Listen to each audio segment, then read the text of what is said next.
close. You see Liquid just pulled up, VP coming in close. Now, oh, he roots an instantly headshot, and now they're fighting for it. Mexi, get yourself reloaded, get ready to the fight. Spiro takes one down, that's from afar, but Tulins finds Mexi in return. It beats out around the corner. Oh my god, but Tulins with the hip fire found one more, but you can see on the side of things here, Daytrade are peppering him from the side. It's really damn difficult for them to stay alive inside. James lost 2. No flushes confirmed just yet. James finds a Rosen outside the window. What a quick reaction on that one. These guys are ready and set for these fights to come, and they're taking it to them. 2 down for Liquid so far. EP is flushed. Let's see if VP has anything to do here. It's just Lou left alive. Yeah, Lou's throwing down the smokes, looking for the reses. The initial offense looked pretty good, and no sir, VP is gonna go down. Meanwhile, T1 gets absolutely decimated by Zenith. That was quick, easy done before the camera could even get over there. Also, SDK fighting with Ence into the double warehouses. SDK's Pentalol already knocked here. Petrichor trying to come around the side, seeing if he can help get that knock onto Tixu. Tixu backs out the corner fast enough that he doesn't get seen. And that's a great molly there from Purdy, getting the knock with some help from Luke. Good double push there by SDK. They're going to pick up a knock and some flushes along the way. Still Squeaky as well. Going to be taken down. Pentalol being looked to be rezzed, and Ence falling apart here early against a strong defense from SDK.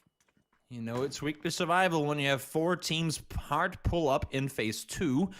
I had for a brief moment in time, I had luckily forgot the aggression these teams bring to weekly survival and trying to claim the good center compounds early. Zenith, they held off 1. Now they're taking the fight to Divine as well. We saw them pulling up right behind the other team. Turtle is down. June is down for good. Jand and Lewis will have to hold off on their own here. They found themselves down in the basement. Turtle might be able to get rest there because I don't think you want to see Zenith push down. Ooh, nice little nade through the window. Tixu trying to stay alive, but him alone against the entirety of SDK is going to be, I would assume, too much to ask for him to hold off. Yeah, it's not looking great for him, that's for sure. Stuns being used now to try to really keep him pinned down and blinded. There's going to be a molly used, and all they need is a headshot in the end. Alo going to do the work. SDK successfully defending against Ence. Meanwhile, I thought he was going to try and go down and crash the compound, take it away from them, but now Tianba is coming in full speed forward. They might just be late to the party here, but nope. Okay, they are stopping and looking at the map, of course, while this is going on. Ling Du with the bold takes on Sea Out. That's a good distance to it as well. I want to kind of say what team will go out and win this game, because we could get some really tough shifts. Should it go core? Should it go towards the east? Should it go down to the very open south side? Let's see now where we're headed. East is where we go, and this forest in between Daytrade and Gen.G, you really cannot use it for anything. It's flat terrain. Yes, you have some trees there, but as long as FaZe's compound is still in, you're just going to be exposed from way too many sides. So we have a big portion in the very center of the circle that's going to be practically unplayable. Get to back off. It's just they're one of those teams. I mean, that pull up, they knew where Navi was, and it was kind of half commit. Mings wasn't in a position to help out. Now they're caught on the. I mean, that nade should. Yep, it's gonna take him down. It's just not the Tianba that I know. The Tianba that we see on Miramar more often than not. Go out and have insane performances. That was just a very poorly communicated engagement where half the team wasn't ready to fight when the other team was already shooting. It's very interesting to see Tianba have these insanely good days and then just off games like this. Well, this is drawing Gen.G out of their compound, and forget it. That's drawing PO out to finish Tianba out, and I'm right there with you. They've been quite odd to watch this tournament. It doesn't look like the Tianba I saw in 2020. Very disciplined. VOLIbear trying to get 1. Can he get 2? He does. Fantastic AK spray from VOLIbear to take 2 members of LG Divine out. Levi's the last one left for them, sending it on a buggy around the eastern edge. Now Ubo over there waiting, dragging along the sight lines. 80 as well, getting in on the fun, and he is stuck out in the open, and down he goes, crossing FaZe Clan's faces. Not much he could do there. I mean, we know it's a tough circle, but if we use that road as the let's hold that thought for a second. Here comes Team Liquid. Are they pushing down towards the compound? Yes, they are. FaZe have neighbors coming in. That's okay.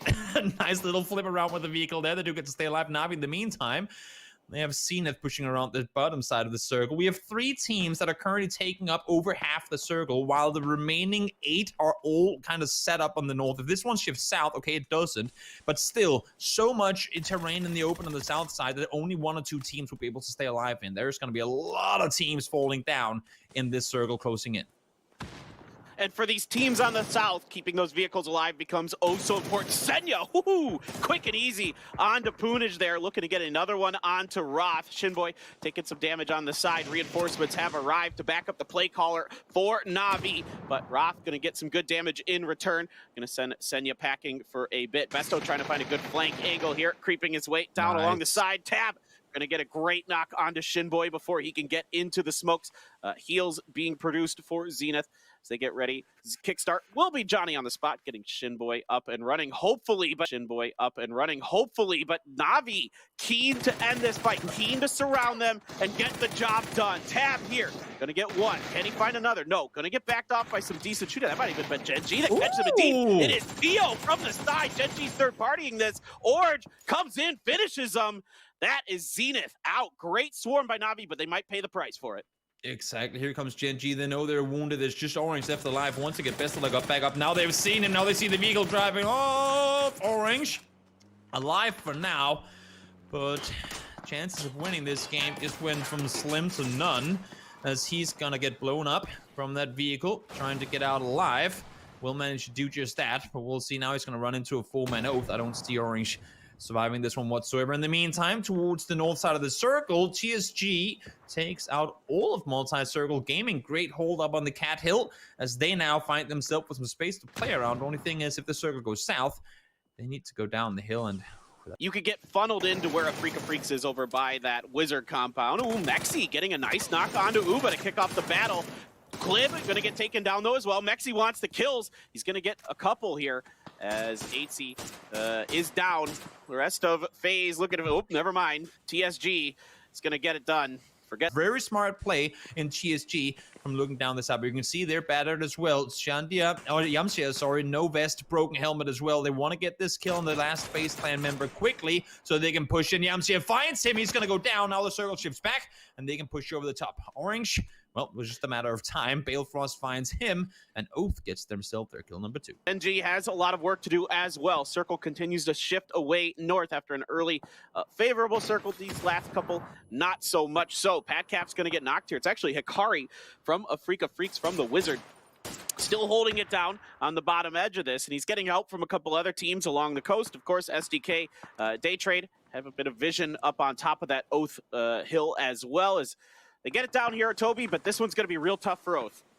Yeah, they need to get down, and they want to get down quickly before Gen.G starts making their way forward. If Gen.G comes in and somehow third parties this, it's going to be really grim for Oath, because Oath cannot fully focus on what's happening on the Gen.G side before they deal with the Afreeca Freecs. And right now, they're not really doing any damage to them. In the meantime, though, the team that's been third partying absolutely everything, TSG once again charming in. They force EJ down, and now Hikari falls up down too. That's going to make it incredibly difficult for Afreeca Freecs to do anything. And look at that, right off the battle for that one, Gen.G decides to push forward. Afreeca waiting for an opportunity, waiting for just a little bit of sight or the smokes to dissipate. There they go. They're starting to dissipate. He is right on the money right away. Dials in, gets a COD down and out extremely quickly. Even sees underneath the vehicle to get EJ's feetsies. And EJ takes a little bit of damage, but shimmies off to the side and is able to keep himself alive for now. Yeah, smart decision and not trying to pop the tires there. Would prevent him from going anywhere, but at the same time, oh, that should be a good nade. Yep, right on the money. Volley finds EJ down. He goes 10 kills for TSG. They do lose Shantian, so second time he gets knocked. No reses came in, and now with the circle going where it has, I think this is time where TSG just backs off and plays it passive. They know that Gen.G and Daytrade have to fight in the compound. They know that Oath and SDK have to fight. They can sit as kind of, as we like to say, the ham and the sandwich, but the two pieces of bread have to fight one another on each side. I mean, it's just, they can just back off on the north, let everyone else fight, and then find the wounded teams that are coming in behind it. Yeah, I was a little confused about Esther's move there when he was rolling up to that hill. TSG still watching that. Alo gets some good damage in with that molly. That's 2 that he's going to find on it to Oath. Snakers, though, going to help out, coming for the res onto Bale. And we know that SDK is good at throwables, and we are seeing it again here. Purdy going to jump into the window, but no, Pat Caps with a little help from Peng at range. Going to get the knock and the quick finish.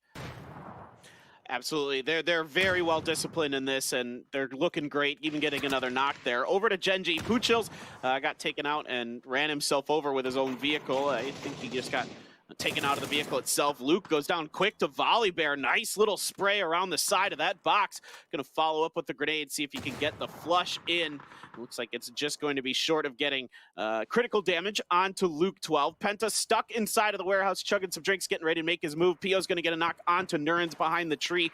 She still up on top of the hill, waiting for Gen.G's move, as Gen.G being very patient, very cautious, making sure they're dealing with Daytrade first, and keeping TSG pretty well at bay here. Loki comes in, cleans up that kill. Still 2 left for Daytrade. Flash and Veronica stuck inside the satellite dish house. Right now, the trouble for TSG is they can't really get back up the hill and support IAMSIA. And if Gen.G should take out Daytrade without losing any players, that could be Gen.G with 4 up, pushing up the hill and make it hard for TSG. They need to, I think, right now, back off of this Oath SDK engagement and try and see if they can put some pressure on Gen.G while they hold out Daytrade.